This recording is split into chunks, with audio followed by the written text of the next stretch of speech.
எந்த ஒரு விஷயத்தையும் கொஞ்சம் வைராக்கியமா இரு, கொஞ்சம் வைராக்கியமா இரு. இந்த வைராக்கியத்தை மட்டும் விட்டுடாத. பல நேரங்கள்ல எனக்கு வர கோபத்தை எல்லாம் நீங்க பார்த்திருப்பீங்க, நான் அழவே மாட்டேங்க.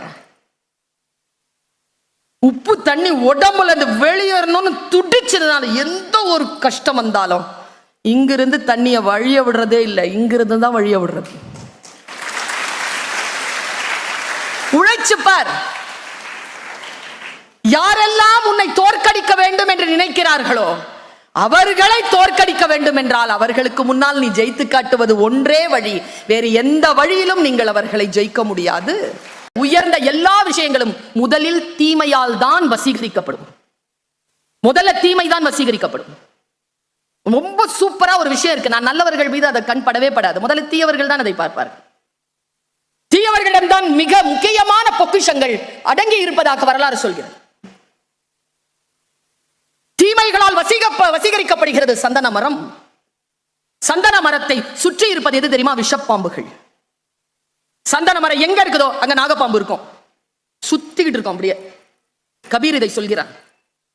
விஷப்பாம்புகளால் சுற்றி இருக்கக்கூடிய அந்த சந்தனம் உயர்ந்ததாகவே இருக்கிறது. ஏன் தெரியுமா? இதோ குழந்தைகளே, விதை தூவுகிறேன், மடியில் வாங்கி வைத்துக்கொள்.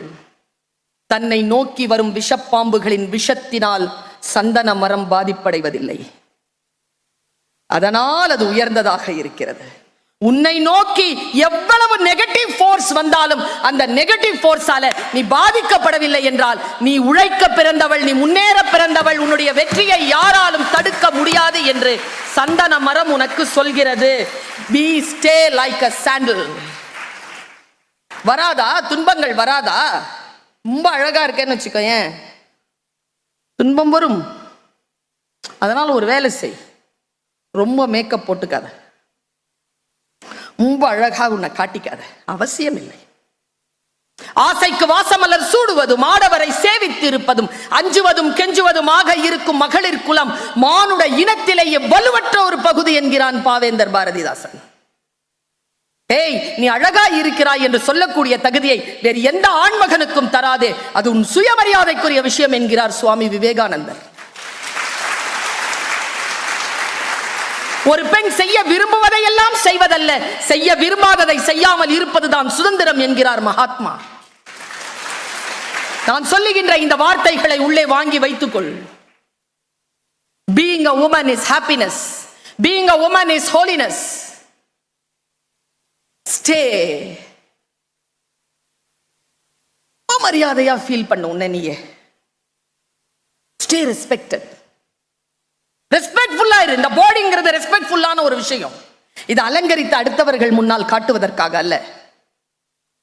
உன்னை வசீகரிக்கக்கூடிய, உன்னை தவறான வழியில் ஈடுபடுத்துகின்ற எந்த விஷயத்திற்கு நோ சொல்லு. இந்த விஷயத்துல சொல்லி பாரு. கொஞ்சம் இன்னைக்கு இருக்கக்கூடிய வாய்ப்பு வசதிகளை எல்லாம் கொஞ்சம் நகர்த்திவை. இந்த கையில ஒரு கொள்ளி கட்டி வச்சுக்கிட்டே சுத்துறல்ல, அதுக்கு பேர் செல்போன். எல்லார் கையிலயும் இருக்கு.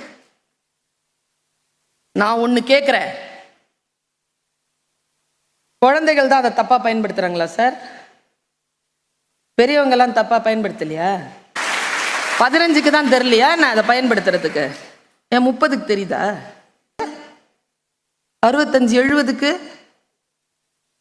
யாருக்கும் ஒழுங்கா பயன்படுத்த தெரியல. அதை ஒருத்தர் 60 வயசுல கேவலமா நடந்துகிட்டார்.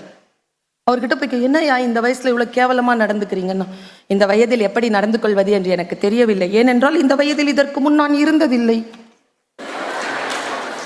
பெரியவங்களுக்கே எப்படி நடந்துக்கிறதுன்னு தெரியல. குழந்தைகளே, உங்களுக்கு சொல்லித்தரலாம், இவர்களுக்கெல்லாம் சொல்லித்தர முடியாது. உங்களுக்கு சொல்லி தருகிறேன். இந்த ஈவில் ஃபோர்ஸ் ஒன்னு இருக்கு. உன்னுடைய டைம், உன்னுடைய எனர்ஜி, உன்னுடைய மைண்ட், ஸ்டேட் ஆஃப் மைண்ட பிறழ்ச்சி செய்வதற்கான விஷயங்கள் வருகின்ற பொழுது அதற்கு மேலே ஏறி நின்று அதற்கு நோ சொல். நான் சொல்லுகிறேன், நீ சொல். பருந்து இருக்குல்ல, பருந்து, அந்த பருந்து மழையில நனையாதான். பருந்து மழையில நனைகிறது இல்லை. ஏன் தெரியுமா? மழை அப்படிங்கிறதோ அந்த மேகம் அப்படிங்கிறதோ பிரச்சனைன்னு வச்சுக்கோ, ஏன் தீமைன்னு வச்சுக்கோ, ஏன் சும்மா ஒரு வார்த்தைக்கு, அந்த பருந்து ஏன் நனைகிறது இல்லை தெரியுமா? எந்த பருந்தும் மழை மேகத்திற்கு கீழே பறப்பதே இல்லை, அதுக்கு மேலதான் அது பறக்கும். எந்த விஷயத்திற்கு நீ அபோவா போயிட்டேன்னு வச்சுக்கோ, அது உன் காலடிக்கு கீழே வந்துடும். You stay above. இந்த புக்குன்னு ஒண்ணு இருக்குது, இப்ப நிறைய படிக்கணும்ல. அத இவங்கள மாதிரிலாம் சொல்ல முடியாது, நான்லாம் புக்கு படிக்கிறதே இல்லை அப்படிலாம் சொல்லவே முடியாது. புக்கு படிக்கணும், மூட்டை மூட்டையா வச்சிருக்கிறோம் இல்லையா? படிக்க தானே வேணும். நீங்க சில புக்ஸ் இருக்குது படிக்க விடாது நம்மள, திறந்த உடனே தூக்கம் வரும். பார்த்திருக்கியா? ஏதோ ஒரு சப்ஜெக்ட் சொல்றாங்க, கேட்டு வச்சுக்கோங்க. இதெல்லாம் எலிசிட் பண்றது தான், உங்களுக்கெல்லாம் டிப்ஸ். இதெல்லாம் திறந்த உடனே படிக்கிற புக்கு திறந்த உடனே என்கிட்ட ஒரு புக்கு பேசும், மேத்ஸ். இங்கேயுமா பிசிக்ஸும் பேசும் என்கிட்ட. சரி, என்னதான் பேசும் கேள, கை தட்டுற. திறந்த உடனே கேட்கொண்டாது, படிச்சிருவியோ என்ன, நீ படிச்சிருவியோ. அது பேசின உடனே டப்புன்னு புக்கை மூடிட்டேன்னு வச்சுக்கைய, ஆமால அப்படி மூடிட்டேன்னா புத்தகம் என்னை ஜெயிக்கிறது. புக்கை பிரிக்கிற, படிக்கிற, படிச்சிரு, கம்முன்னு இரு, படிக்கதான் படிக்கிறேன் பார், புரியாது உனக்கு இரு. ஒரு வாட்டி சொன்னா புரியாது, 2 வாட்டி படிச்சா, படிச்சதை எழுதி பார்த்தா, எழுதுனதை மறுபடியும் படிச்சா புரியாதா? இரு, படிச்சு காட்டுறேன். படிச்சு எழுதி மறுபடியும் படித்தால் புரிந்து கொள்கிறேன். குழந்தைகளே, புத்தகத்தை புரிந்து கொள்ளவில்லை என்றால் புத்தகம் நம்மை ஜெயிக்கிறது. புத்தகங்களை நான் புரிந்து கொண்டால் நான் புத்தகத்தை ஜெயிக்கிறேன்.